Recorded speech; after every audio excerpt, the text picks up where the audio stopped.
Web3 is still a very new frontier and widely unexplored. In my mind, it takes an entrepreneurial mindset to start building in it. And so in this episode, I'm very happy to talk to Antoine Leboyer. He's an expert in the field of entrepreneurship, and he helps many startups to get on the right path of success with the Venture Lab for Software and Artificial Intelligence at the Technical University of Munich. Let's get right into it.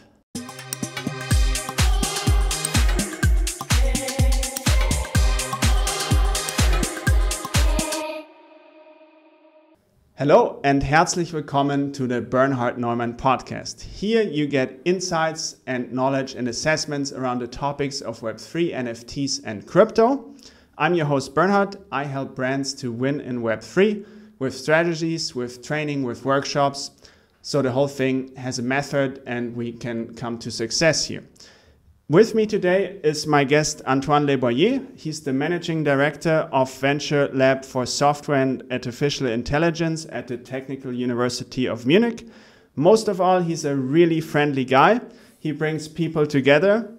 And what I admire in you is your passion for doing so, for making people successful. Just before this talk, we had a conversation with a young entrepreneur. And yeah, you make it happen, you help those people to succeed. And I think your spirit is much needed and appreciated also in Web3. And so today we talk about entrepreneurship and Web3 a little bit. Let's see how that goes. Welcome, Antoine. Thank you, Bernhard, and very glad to be here. I do listen to your podcast regularly when I'm in between my home coming to the office. So I've been able to see the sort of people you've been bringing, the topics you've discussed, and I'm very honored to be part of a great rostrum of people you've invited. Thank you so much. You're one of the listeners. That's always awesome. So maybe for the people, first a little introduction. Who are you? What do you do? And maybe where are we here? So we are in the Munich Urban Collab. And the Munich Urban Collab is part of an entity which is not linked with the university. It's linked with a cousin organization of the university, which is UTUM, Unternehmertum. Mm-hmm. And what makes this current ecosystem for university very unique compared to what I've seen in a number of other places, in Lausanne, in London, in Paris, is the fact that you have two entities which are related. I call them, cousin brothers, half brothers. One is the university, the Technical University of Munich, 65,000 students, of which you got 8,500 PhDs, and with universities in domain like computer science, quantum mechanical, medicine. I mean, it's an outstanding place which produces unbelievably good diplomas, engineers, students. Very impressive place. And next to this, you have an entity, which is Unternehmertum, which has got a number of activities which are some linked for the outside. I was going to say something like for profit, but it works partly with TUM, partly with students, but also with outside entities. So you have a number of specific entrepreneurial programs which are happening at UTUM, like Explore or Entrepreneur, which are programs to help starting startup, as well as Late Stage Accelerator. You got another one which is the Digital Product School. You got another one which is Applied AI. and all of these have activities which are either for the outside world and some which are also for the students. So you mix both these two communities, and it's a great fertile ground to help student and entrepreneur. And that is what is making, I think, the ecosystem of TUM and of Munich very unique. The Venture Lab, which I run the software and AI part, is actually half TUM, half UTUM. So every time, so this is also what makes us unique. And the role of the Venture Lab is to have people like me help entrepreneurs who have got a number of projects in areas which will be important. So one of these, of course, is software AI, but I have colleagues in quantum, sustainability, chemical, built environment, food agrobiotech, healthcare. When you look at healthcare, you also have a mixture of various topics like new drug development, medtech, additive manufacturing. Now I'm scratching my head because I want to make sure I don't forget anyone. Because all good. Everyone feels addressed. But all of these, they capitalize on the strengths on the technical program which are being taught at the university. Mm-hmm. And then there are going to be programs, and there are going to be a number of specific verticals, activities which will produce startup. And what we want to do is that we started 2 years ago. People who have been joining are people like me who have had domain expertise. And the goal, what we want to do is that we want to achieve that in 10 years, there's a 10x activity, there's 10 times more venture activity in Munich. We are looking regularly at a number of measures. The amount of venture capital funding is one of the measures that we want to be looking at. And it looks as if last year Munich has overtaken in Germany Berlin as the place which created the biggest, more startup in Germany. But we are still trailing when it comes to places like, maybe London, I would say. I think Paris could be a bit similar, but of course we are trailing compared to the US and compared to places like China or Israel, which is doing amazingly given its size. And we want to have an impact and help creating and supporting very successful entrepreneurs. Yeah, that makes total sense. So I think we really are here at the right place to talk to Antoine about entrepreneurship. And what's your observation, entrepreneurship and Web3? I think you've seen a couple of companies starting up. There's nothing new to see here, right? Like, it's still entrepreneurship. It's just a new technology, and you're used to this. Well, if you look at Web3, the way actually, if you look at Web3, it's like every new technology. It's the same thing for AI. It could be the same thing for computer vision. A lot of these things which are happening. You both need to be able to do something differently, and it has value. And I want to step back on this because as a whole, this is something that I've had to discuss with many people from the university or entrepreneurs, especially in a place which produces so many very good scientists, very good engineers. In a sense, one has to make the distinction in between research, innovation, entrepreneurship. And research, when you think of this, is advancement of state of the art. Okay? Mm-hmm. Innovation is different. Innovation is actually being able to uncover the value of something new. And what's entrepreneurship is actually saying, I'm doing something in a way which is new, so that it produces enough value for the same type of people so that I could make it a business. Mm-hmm. Now, in the university, there is a lot of deep tech and respect for science. And I'm very impressed by this. But when you want to work into something which is new and make it, research, when you want to take and make a real entrepreneurship, you have to realize that you need this layer which is innovation. Mm-hmm. And that's true for AI, that's true for Web3. So some of the startups that we have worked with at the Venture Lab, we sometimes look at how novel and good is the technology, but in many of the cases, they come from TUM, they are really good. Okay? Yeah. They are really good, and I really mean it. The challenge for them, and this is where we try to help them, is that they can perceive what is the value and they can really work on this. Mm-hmm. So I want to give you an example. The Venture Lab participated with MOOC XYZ for the last conference, and the ticketing system was done by one of the startups which is at the Venture Lab. And the name of the startup is OVAL, OOVAL.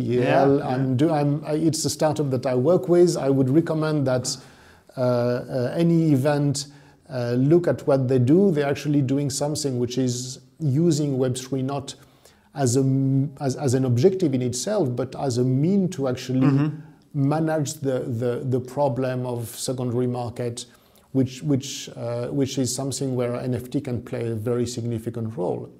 So I remember the first time that I worked with Christian Lenta, who is the very, very dynamic founder.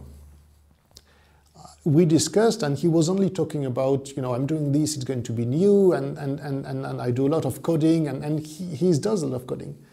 And I stayed with him and I said, that's great, but do you know what are the problems? Have you spoken to people who run festivals? Do you know how they work right now? Can you talk to people? My joke is that I tell him, you know the technology really well, but you don't know how to spell ticket. And what I really appreciate with what the work that he and other startups that I work with is, once they realize they need to actually really articulate and become as good in the technology are in the domain, some of them really make it. And Christian's done a real amount of work to be able to both come with some new technology, but domain knowledge where there is a value. And all this work, this is what I have been trying to do partly for the Software and AI Venture Lab. So it's true for Web3, it's true but it's true for other type of software applications. There's probably, there's right now, if you look at the database of the startup at the university, there's a staggering number of 160 startups which have got software as a core component. I have probably met half of them. And of course, I spend more time with those which have got more content because I think that this will produce quite a lot of results. But I do try to meet basically everyone who is interested into entrepreneurship. And I've really tried to get, I've really tried to make sure that they replicate this approach every time it's possible, because suddenly we are moving from an abstract discussion on, can we do this in technology? The value is really here, and this is important. So you refer to the discussion that we've had with one of the team that has approached the Software and AI Venture Lab. You have quite a lot of expertise around brands, around NFT, around advertising, and the ability which you had to talk to this entrepreneur and shed a number of light and hypotheses and maybe look at this. This is unbelievable. So this is really one of the things that I have tried and my colleagues have tried very, very strongly. It's good to have good technology, but can you make sure that you can really work on what is finding the value? If I now step back and I look at Web3, it's very important to realize that we are in Germany, we are in Europe. We are not in Silicon Valley where a number of new technologies have arrived. So there are going to be some areas in technology, maybe Web3 or AI or cloud or whatever, B2B and so on, where it is easier to actually talk to people that gives you light about what's happening than some others. And when I look at Web3, we have in this building the city of Munich, which has got a number of Web3 initiatives. We have a number of, we have the ability to actually get some of these entrepreneurs easily in touch with people who can give them feedback and light and so on. So when I've realized that Christian and his company on ticketing was doing quite a lot of progress, I did not hesitate to recommend that we should use his ticketing system for MOOC XYZ. And for those that are aware now there's 150 people. And so you realize how many events are going to take the risk of working with a startup where there's 150 people. Because if it doesn't go well, you have a big effect. So it's very important to find what in technology we call early adopters and visionaries, which are ready to adopt new technology and give feedback to creators. I think this is something which is important. So there are a number of topics where it's possible, maybe to Web3, and some others where it's possible to give a number of feedback so that the guys not only understand how to get some tech to work, but can really focus on what is the domain knowledge. For sure, for sure. Yeah, I love the explanation and also this breakdown of technology, innovation, and then product, basically, in terms of entrepreneurship, right? Where you have to break it down to this. Otherwise, you're probably building the wrong thing, really. And so where do you see people getting wrong or going the wrong path most often, like in this term? Like, do they just focus, did they stick with technology or innovation but didn't look at the market? Or where do you see entrepreneurs going wrong? So usually what I try to do when I meet a team is not always to look at the technology nor the domain. The first thing that I look is whether I feel that I have in front of me people which have got the DNA of entrepreneurs, entrepreneurial characteristic.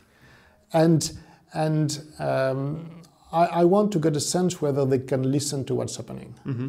I want to make sure that you can make them a recommendation, ask a question, and they are going to listen to the question, they are going to address it, recognize if they don't have the answer yet. I think that you need certain element of intellectual curiosity and honesty, because when you start something, you don't have data, you don't have information. You usually have a hunch that something could be done differently. So I always try in the first meeting to assess precisely if these guys have got this ability to be listening, to be open to new ideas, to be ready to change an opinion. There is this concept in entrepreneurship which is called pivoting. Pivoting is that you have a number of hypotheses and you modify one thing but you keep everything else and then you see what's happening. Pivoting is at the heart of the entrepreneurial steps, because what you do is that once you believe you got something that you can do differently, that it represents value, then you want to pivot until you can really come to something that not only works but also comes with a sustainable business and a scalable business. So I want to assess very early if they have the mindset to pivot. It's not so difficult. You ask a question so you know exactly how the people will be reacting. I usually would say that 20% of the team don't necessarily are able to be coached and to be listening. And I tend to be direct with these guys. I try to say to them, look, be careful, because that's going to be a big part of what you guys do. Mm-hmm. But sometimes some people could come with a half-baked idea and not everything else, but you get to feel that they have this quality. Okay. The other quality that I want to insist on, which is of course difficult to assess, is that entrepreneurship is something which is very, very, very hard. If you look at the amount of companies that can really make it and teams and so on, it's a very, very small number. So of course, people will think of the big success may be in social media and cloud computing and whatever. But for one that makes this, you got something like 1,000 which have failed. And the number one characteristic of good entrepreneurs is resiliency. Unfortunately, I cannot judge this from day one, but this is something that I have seen. So some of the teams that I work with, I'm impressed by what I've seen of their resiliency over the months to be able to really do things which are difficult, to close existing contract, to get specific funding.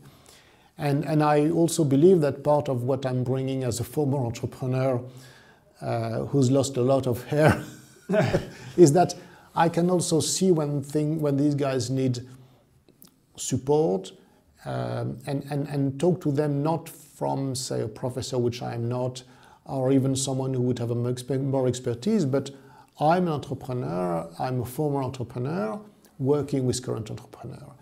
And trying to support them on these capabilities is something which is unbelievably important.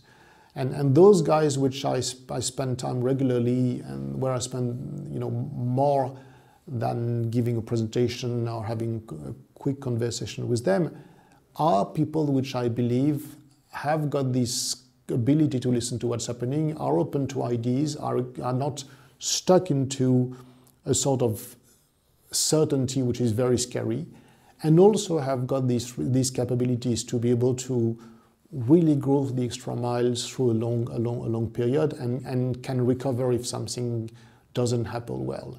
And this is something which is unbelievably important. So these are the first things. And I know that, you know, university which produces so many great scientists, you will think of different capabilities. That's the first thing that I look at. Let me ask you something. So this is, I think it's really important to hear from me also. This seems to be quite a consensus. Like if you ask people that know a bunch about entrepreneurship, they would also say this. So I think it's really important for us and for listeners that like it's really like that, you know, like those are the qualities you're looking for.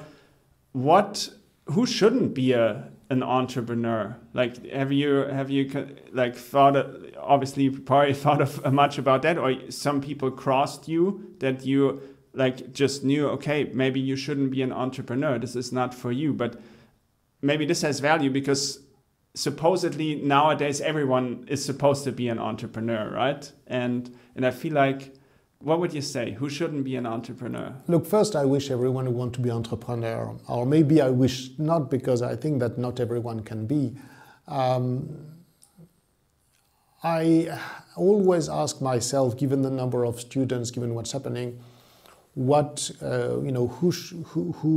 we have enough startup candidates or not, and I've tried to make a number of presentations explaining what's entrepreneurship, and I do get first-year bachelor students who want to talk about some ideas. Once again, not everyone should be an entrepreneur, and there is.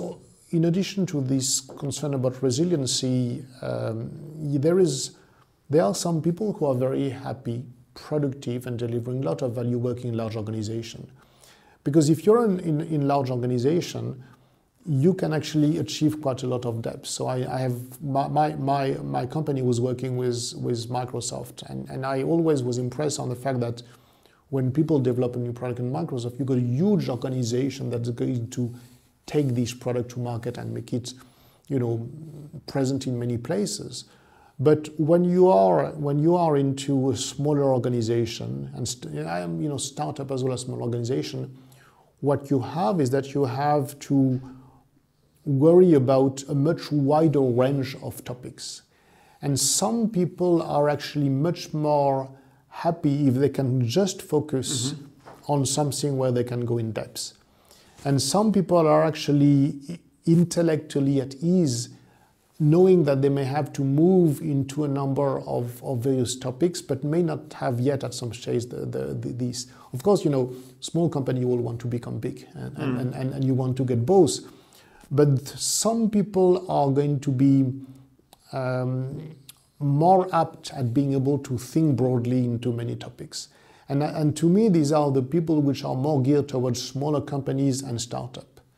It doesn't happen to everyone. If everyone wanted to be entrepreneurs, we would be in trouble. If everyone wanted to be in large companies, we would be in trouble. I think but it's important to realize that a lot of value, a lot of innovation, a lot of new companies are created by people who are able to work on disruptive innovation, to understand new way of working, and to be able to explore these things. That's true of Web3, but that's true of other domains as well. And this is why it's very important to get a mix of both. And I think that there should be no reason that we shouldn't be as successful in Europe as we would be in other places. I think that the US has an advantage that you have markets which are much bigger and not fragmented. So this is an objective problem. I also believe that there are a certain number of core topics, especially on IT, where you would find more people that will be ready to adopt new technologies. But this being said, we have, once again in Munich, and same thing if you go and talk to a number of people in Berlin, there are a number of topics where it is fairly easy to be able to talk to a number of people, get this feedback, and be able to find early adopters, visionary to take on new ideas, new technologies, and to be able to become what I call co-developer. And you want to have a mixture of these. To be able to get to a good entrepreneurial fertile ground, you need people that are entrepreneurs. Once again, I am at TUM. I have amazing talent, which I'm very impressed, and I think this is important. I have met quite a number of people from the financial community. You have in Germany something which is of great quality, which is this financing scheme for new innovative startup called Exist. And university at TUM has a lot of good teams which have been able to get this funding. You have a number of VCs which I have met, which are very much understanding of what this is to work at an early stage. And that's true maybe come to AI, quantum, image analysis and so on, and Web3. If you remember, we had actually a panel at the MOOC XYZ where there were some really knowledgeable venture capitalists who understand what's happening, and they are in Germany, they are in Munich, they are in Berlin. So we have these capabilities, but you need the third component.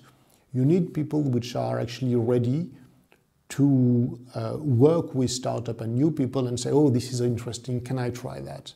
I think this is the one thing that we really have to push. We have the two components in spade in large quantities. We need to make sure that established companies, when it comes to the B2B, our new government, our new entities, will be as open to work on new technologies with some startup as they are in the US, as they are in other places. This is the one thing that we need to work. If you are in a number of areas, in Germany, in Munich, there are areas which really work well. And I think that there are some where I would be tempted to say, look, this is interesting, but don't talk to German customers because maybe they are not exactly at the forefront of what they are doing. And when it comes to Web3, I do think that some of the work that you've done, for instance, around branding, some of the work which is done around, say, supply chain and sustainability, some of the work which is happening at identity management with government, there's no reason not to find local supporter of new technologies, disruptive innovation and startup in Germany. And there's no reason we shouldn't have some good startup which should be doing quite well. Awesome. Antoine, I would like to shift the conversation to, I think it's a passion topic of yours. We talked a couple of weeks ago and you recommended the book Crossing the Chasm to me. And even more, you had the author of it in your podcast, I think, which I listened to and found really interesting. And so when I thought about interviewing you and everything, I immediately, okay, what does Antoine think about? Like, maybe it's interesting to explain the concept and then apply it to Web3. And that would be really interesting for me, and I also hope for the listeners here. So thank you for asking the question, because there are two books which I systematically recommend to all entrepreneurs and which I like to recommend to the listener. One is called The Lean Startup. And The Lean Startup explains this concept of not rushing to do a lot of development, but develop the minimum amount of stuff that you can show to people to really validate that you got something interesting. So this one is very important.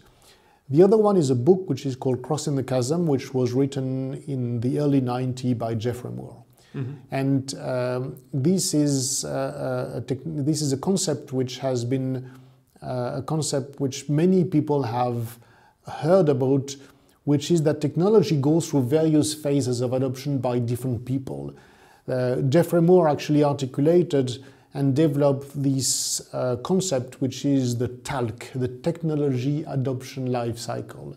And in a sense, it says, when new technology arrives, usually it's going to be adopted by people who are early adopters. I am an early adopter. I love any new technology. If you look at my phone, you're going to see all the apps of the startup at the Venture Lab. I love to play with this, give feedback. Okay, I'm an early adopter. The early adopters are important because they actually give technical feedback to a few people. But what you want to do is that you want to actually, once you get technology that quote unquote works okay, start working with people who can see the value of what you're developing and being able to actually take it, embrace the technology, even though it's not perfect, because you believe you can do something new. And Jeffrey Moore called this the visionary, okay? And it's very important to identify on your customers who are the visionaries. Of course, you know, a new technology like Web3 or a number of those are not going to be adopted by the big majority and everyone. So understanding where the technology is and whom you need to target is very important. Very important. Once you satisfy the visionaries, and usually they are the guys which are going to give you, and this is the concept of pivoting, they are going to give you a lot of insight, like if you add this thing, or if you have this packaging, or if you think, then I can really use this and I can have an edge over some, you know, other people. I'll come back to Web3 because not on the MOOC XYZ, but the one before, I actually introduced the team of MOOC XYZ to a Zurich-based company which had developed Web3 capabilities to be able to do customer acquisition while disintermediating the Google, the Twitter, and the Facebook. And it's a guy who came in and said, look, if I could actually apply what is the premises of Web3, but at this and this and this, then I know that I can achieve something over the other guys, because suddenly I lower my cost of acquisition and my product can become suddenly economically competitive. You want, as someone who comes with specific technology, to identify these guys who understand the product is not finished, but they can tell you what's really important and what to do. Once you are past this phase of working with visionary, comes this, the famous chasm, and this is where a lot of companies can be struck. And what Jeffrey Moore in his book articulates is that to do this, you have to change your mindset, probably stop listening to individual people, to start working on what he called the bowling conceptually, which is to segment the market and understand all the constituents you need to bring to come with a complete product and meet the requirements of specific domains. So you got some references, the technology is working, but you've been doing in a way what I would call a one-to-one project. Now you move and you say, I want to address a specific market and I want more people to look at this. So I need to assemble all the team of people that are going to be important to take this technology to the next step. And this is what he called the bowling alley. And he says you first work on a bowling, you first on the first bowling, which you think of course is the one that will make all the other fall down. And if you do this, suddenly you move to a next phase, which is what he called the tornado. Okay? And tornado is when everyone starts having, an EV car.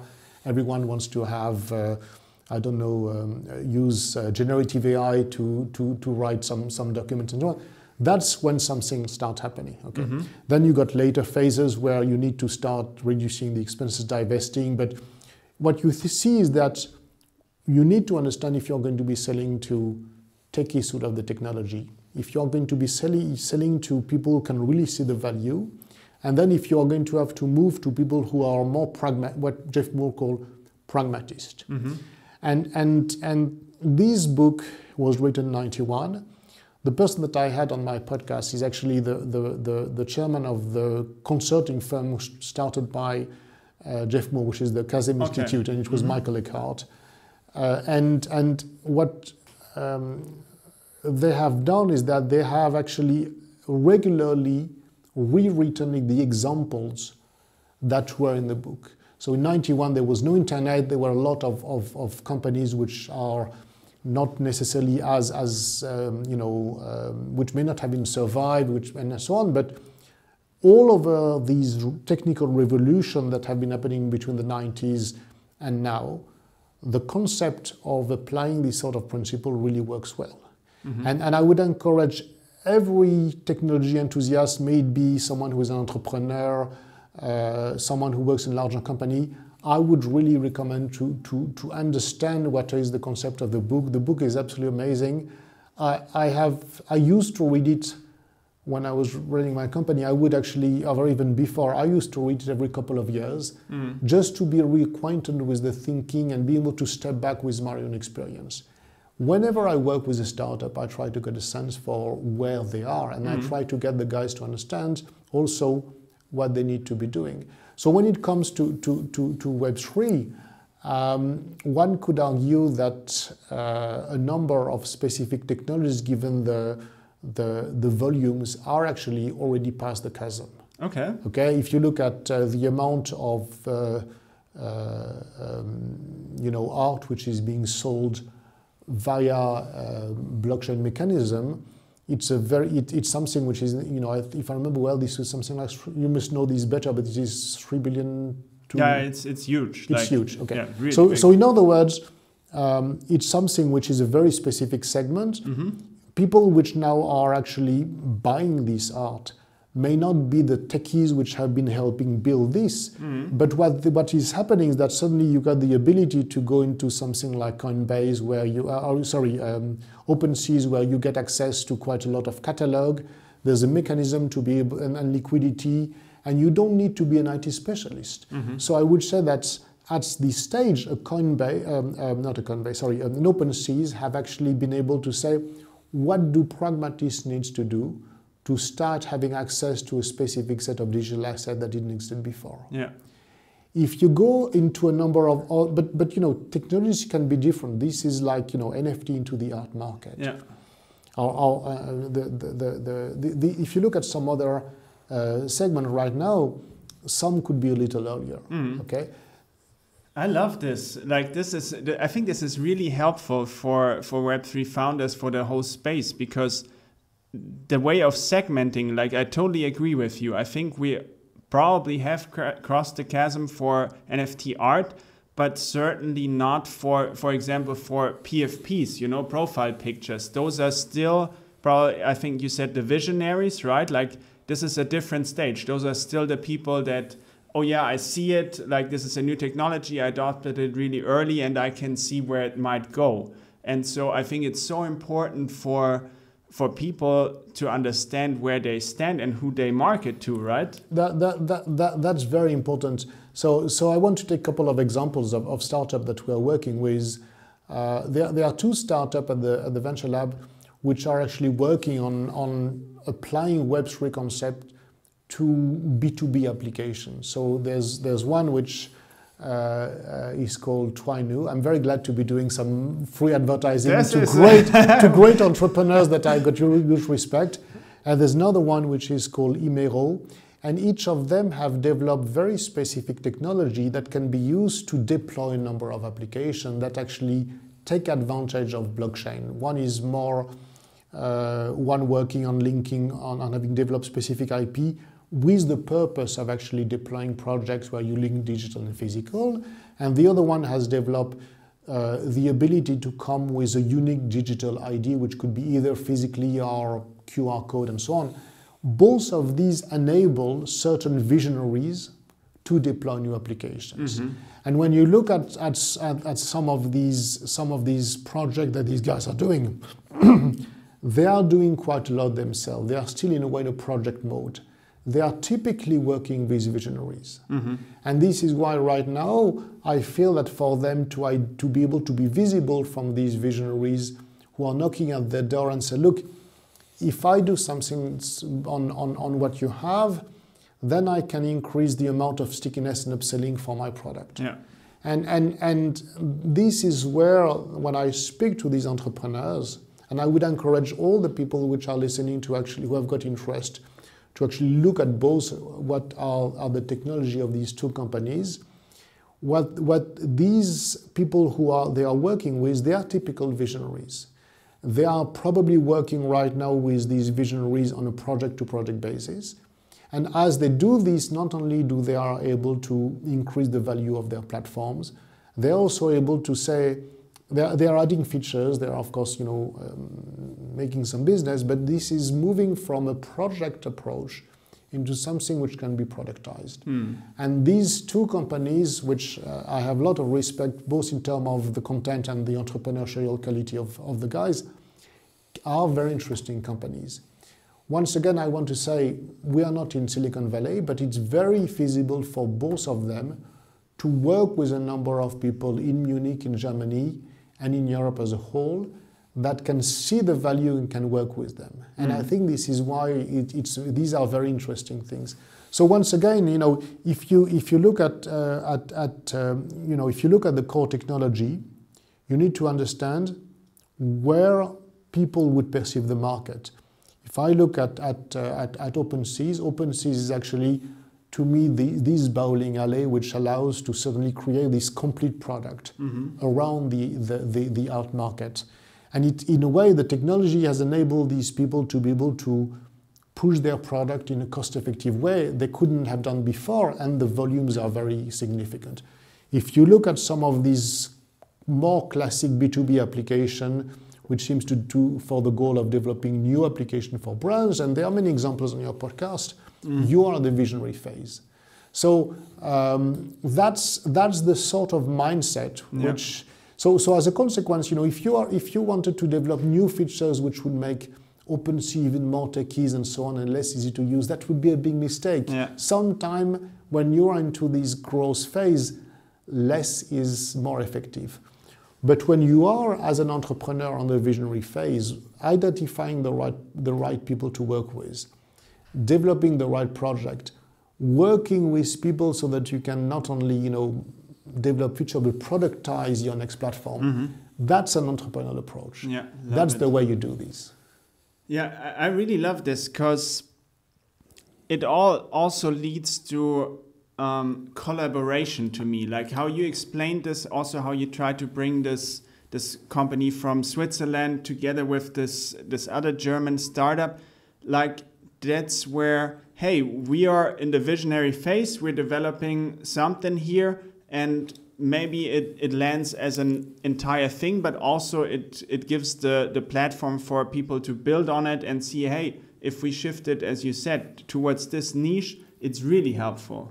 Look, we are back to what I think is really, really, really important to get everyone to win.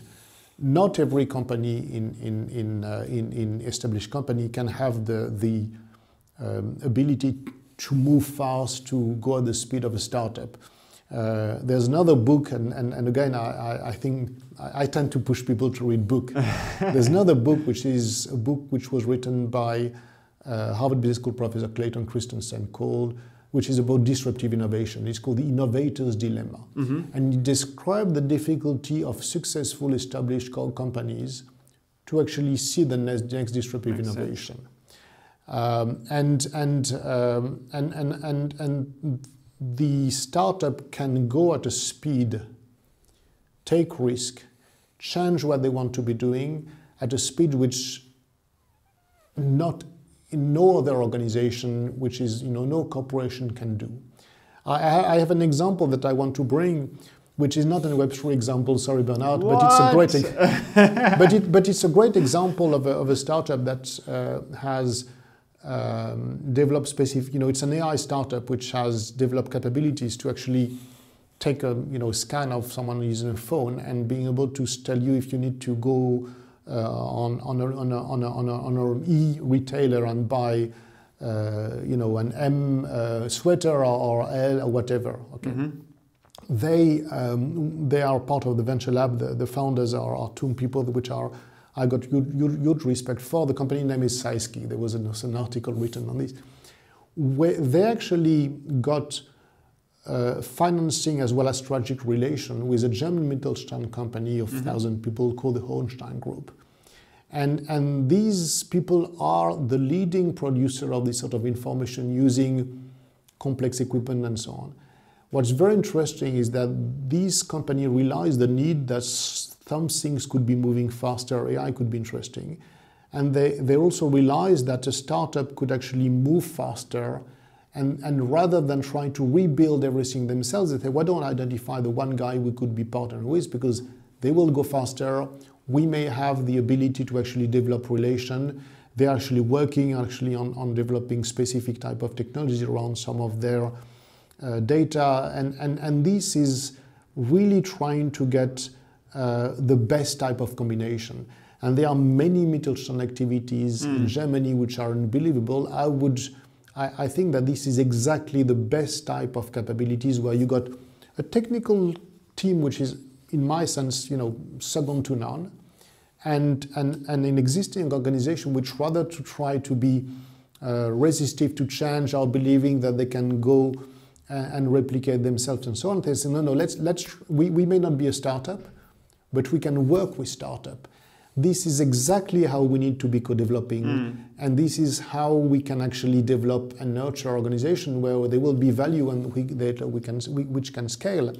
And again, if I take the example of I have cited three teams which I do quite work on the Web3 space. And let me just once again, the ticketing system, Oval, Twino, and Numero. These are people that I know have current projects which work like this, and they don't need to be in Silicon Valley. They can really actually develop and move through this phase where they will go later to the bowling alley, because they are coming as a startup with the speed, with very strong technical know-how, and they have the ability to engage with people, which is the value of what they are doing, and this is the right recipe. Once again. If we want startup to succeed, if we want to develop new startup, first, it's not going to be done by every company, so it's normal to get startup. We have very strong engineers coming out of the university, because I work with people that are working in an amazingly good university, which is TUM. We have the ability for them to get finance because of the German system and the quality of the venture capitalists which exist here, which are extremely good. What suddenly make the difference and bring these two elements into something which is successful is the ability for this startup to engage with people who are going to be the visionaries as easily in Munich or wherever in Germany as it has happened in the past in Silicon Valley. And this is something that we are seeing. So the Venture Lab, and this is what we try to do, is to assemble these people together. And I'm really glad of the work that we try to do to get some of these startups not only to be financed, not only to be supported technically, but to be put in front of specific companies where they can move fast, where they can co-develop and work with visionaries for the later stage. Once again, MOOC XYZ took the risk of working with a company that was formed 6 months ago, because they look at the technology, they were visionaries. They did give them a number of specific requests, but then they say, we can work with you. This is how companies are going, this is how startup and established corporation can work together. Yeah, there's nothing to add. That's what should happen. That makes total sense. I would like to get a final thought of you or pick your brain regarding crossing the chasm. Like, what does it take, let's say, for Web3 projects? They're in the visionary phase. What does it take for them to cross the chasm? Like, what's the process, and what do you have to think about, pay attention to? Is there a process here? So there are two types of teams that have approached the Venture Lab. Some could be making payment system more robust or more universal. So I've seen a number of these, and I need to spend a little bit more time.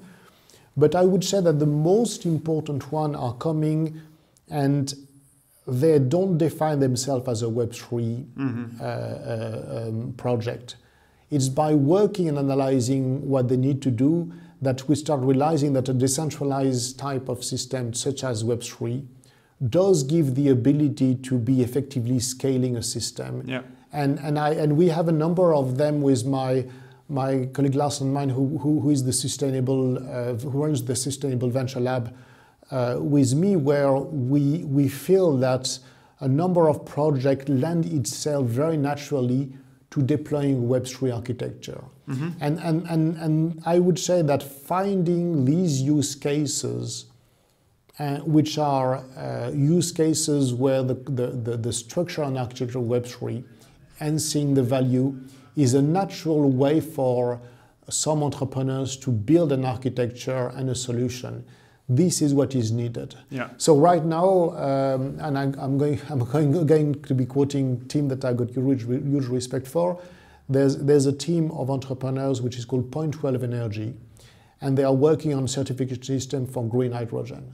Mm-hmm. They come with the domain knowledge, but the CTO has already done some work to try to identify what could be the best technology and framework and architecture to be able to deploy this certificate. Mm-hmm. And they didn't start it in the morning and say, we want to do a Web3 architecture. It came naturally because of the analysis of the way they want to structure something that can scale. That's what we need. Of course, in other words, don't think that technology for technology's sake is a goal in itself. What is really important is to analyze where is going to be the value and then derive why you would need something which could be a decentralized system with smart contract.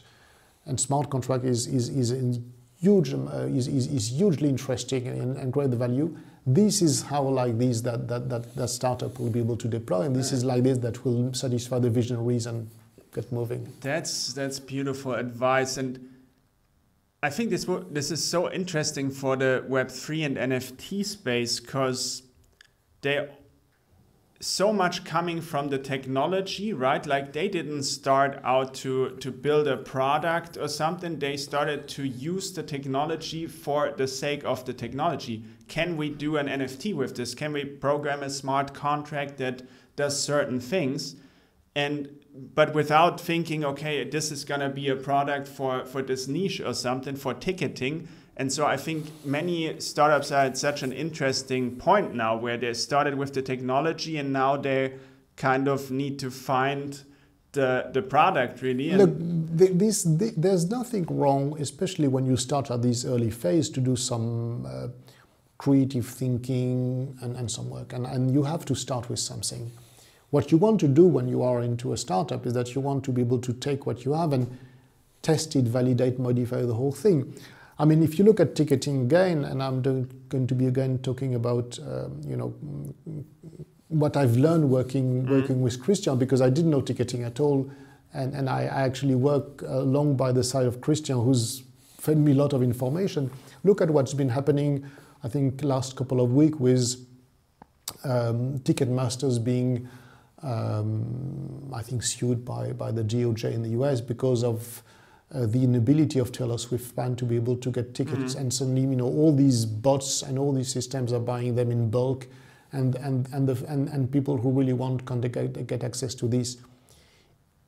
If you have something which is going to recreate for every ticket in a certain time frame, just like all systems been doing, a unique valid system and a unique ticket, you know who is buying directly, you know who is reselling, you can control these, and you have a technology which suddenly solves the value. Mm-hmm. But before you spend time actually with ticketing organization, with football clubs, with festival organizer, and you identify that this is their problem, you may not even identify that this is a need, and you may not identify the feature we leverage the technology.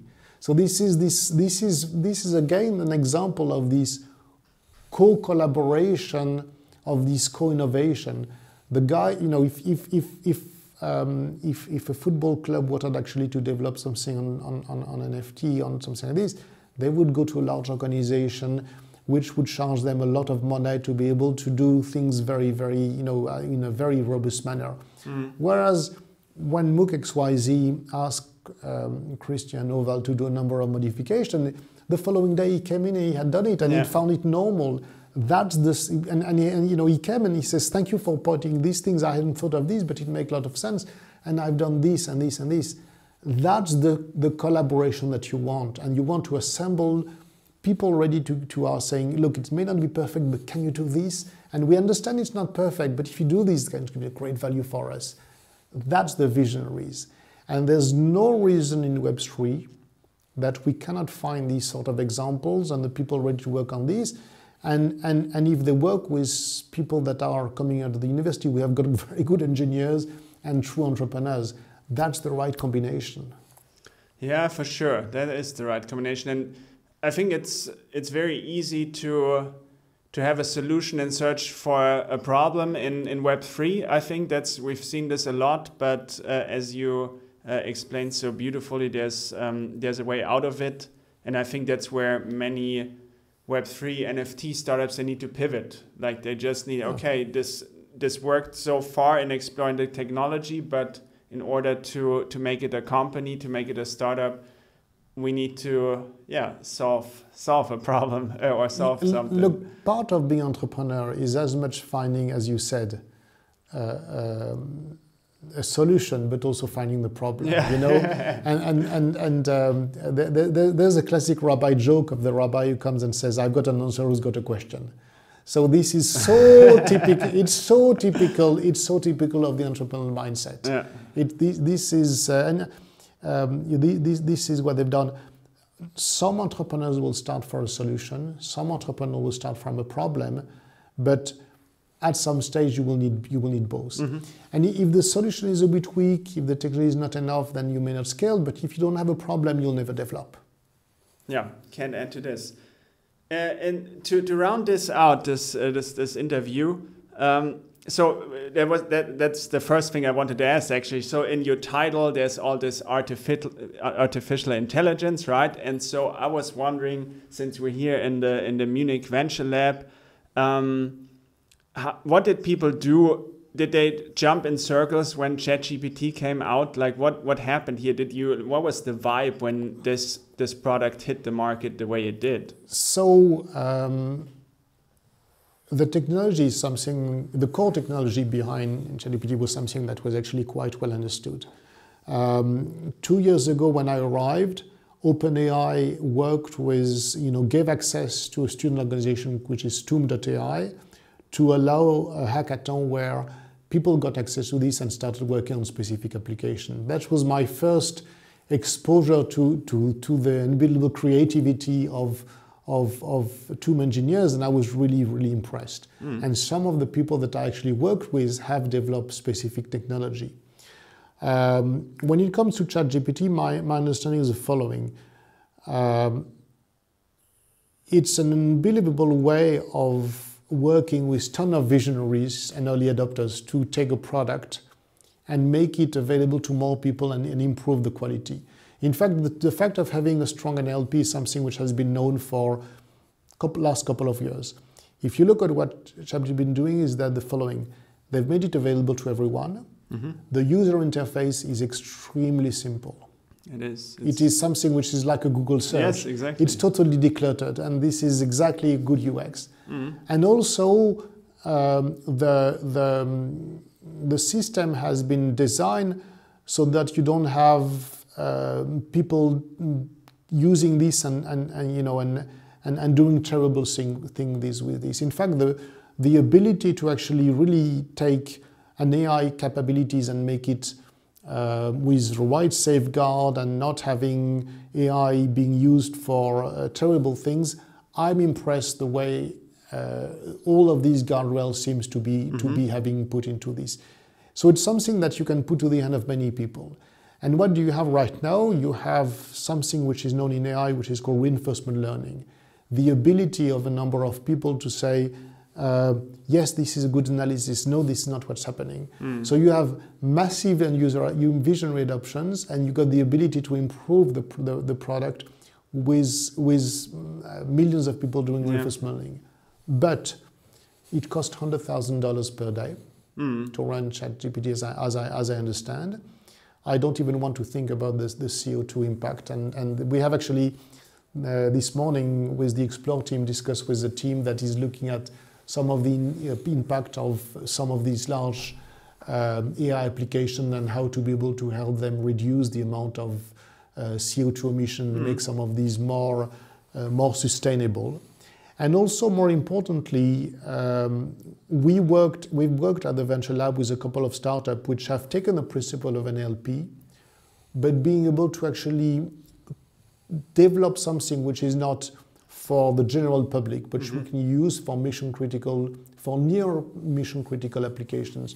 I say near because in AI, one cannot actually look at specific application with the same type of metrics and concept of classic IT. And there's some very interesting, by the way, EU regulation currently happening on trying to develop a number of work like this.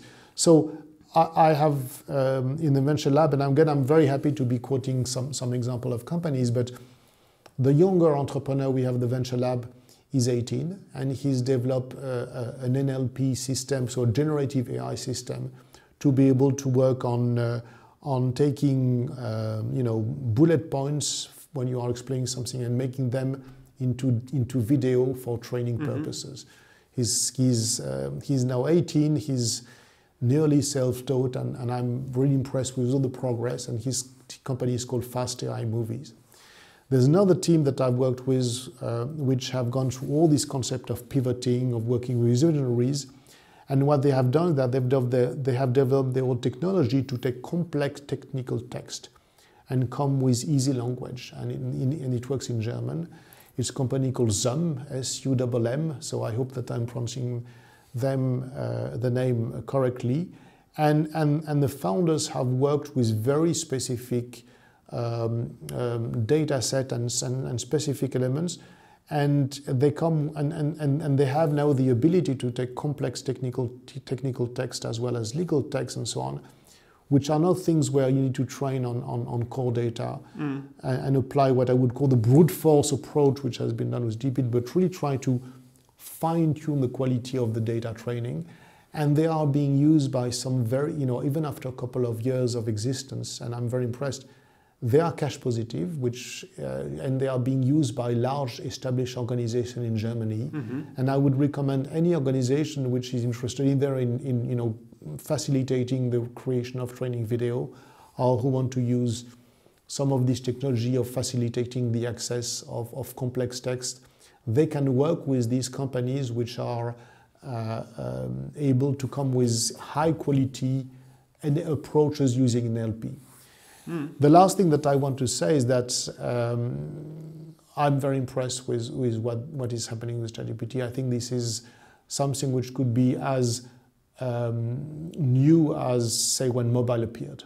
I feel that this is when I don't know, Excel appeared and suddenly all the accounting firms realized that they could work on something differently. I have worked with a number of startups to help them do content creations, testing markets, being able to go more in depth and do some form of market research. I've seen some developers actually being able to document their code.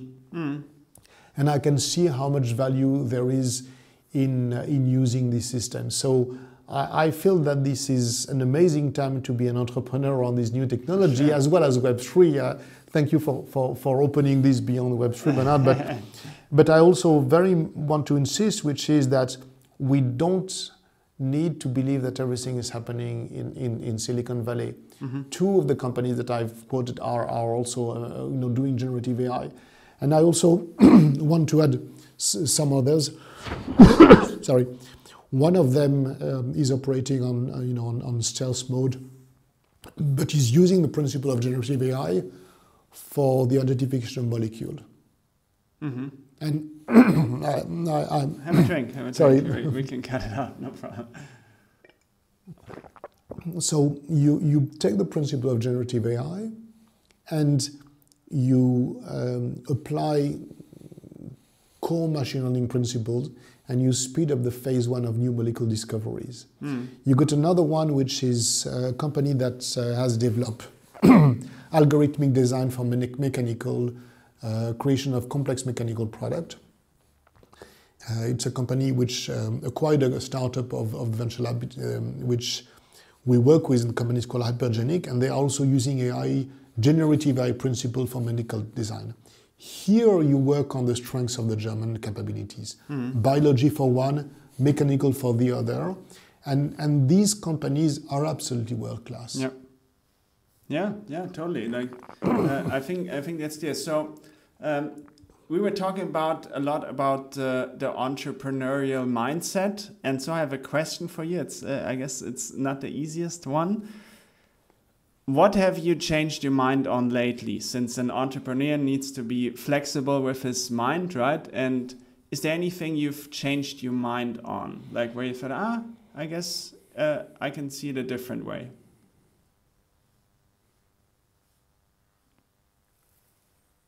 So I think that's, so I actually was an entrepreneur for 13 years after crushing a few startups before. And I think that when you're an entrepreneur, you got to find the right balance in between unhappy that you're not doing enough and satisfied with what you are doing. And when I sold my company after 13 years, I kept asking myself whether it was good, not good. And having worked with so many other people after makes me appreciate far better than I was able to do before the value of what I've been doing. And I think that I've learned to be a little more happy with what I've been doing. And I hope that I can help the other entrepreneurs, regardless of what happens with the progress that they are doing. I've seen it myself and I've seen it with the other teams. I believe that I can sometimes say to them, look, it's not good enough. And some others, it's not bad, and take the time to realize that I wouldn't give you this compliment free if this was not something that I did not meant and hadn't been exposed to this. I think that before many entrepreneurs who are in this storm of activities and so on, being able to actually appreciate what you are doing to its true value, not too much, but also not discounting too much what you are doing. I think that this is something which is important, and I probably have been changing my mind about this. Love it. Why not? Last question, Antoine. It's the Tim Ferriss question. I borrow all the time because I love it. So you have this big billboard, right? It's standing where the whole world can see it, or whole Munich can see it, and you can write anything on it, so people can see it, and that's a message you would like to transport. What would you write on that billboard? What do you want to get across, maybe in terms of entrepreneurship? Try things, don't be afraid of making mistakes, but if you make mistakes and if you think this is wrong, change very fast, and don't be afraid of changing very fast. I also would like to say something, don't worry about what the other people are thinking. Yeah, easier said than done, but I guess that's, you need a thick skin, right? Being an entrepreneur, so. You need a thick thing, yeah, absolutely. And maybe I would also add something, if you're an entrepreneur, trust yourself more. Yeah, that's a lot of billboards. We're going to place them all over the place. I want to see this outside of the Munich Urban Collab and on every... But there's another one that I also probably would like to add, because now you are making me think. Going fast is better than perfect German engineering. For sure. But is it going fast and break things? I mean, that you can go fast and improve things. Yeah, you can go fast. Look, ultimately, what I want to say is that sometimes the sort of perfect capabilities that some engineers are looking for, and maybe some of also this fascination about some technology, goes against the fact of going fast. It's better sometimes to be able to go fast to improve things. I know we all know where this is coming from, and there are people who realize that going fast, modifying things and not having to go through a committee that will review if you need to doing something, but yeah, we need to do this, let's just modify something. That's more important. And I want the teams that are, I want the teams that are working at the Venture Lab, and I can see those which are in the Venture Lab working well, applying this principle. There you go. Antoine, thank you so much for coming on the show. Lots of value. Thanks for having me. Thank you. That was great fun. Awesome. All right. Good stuff.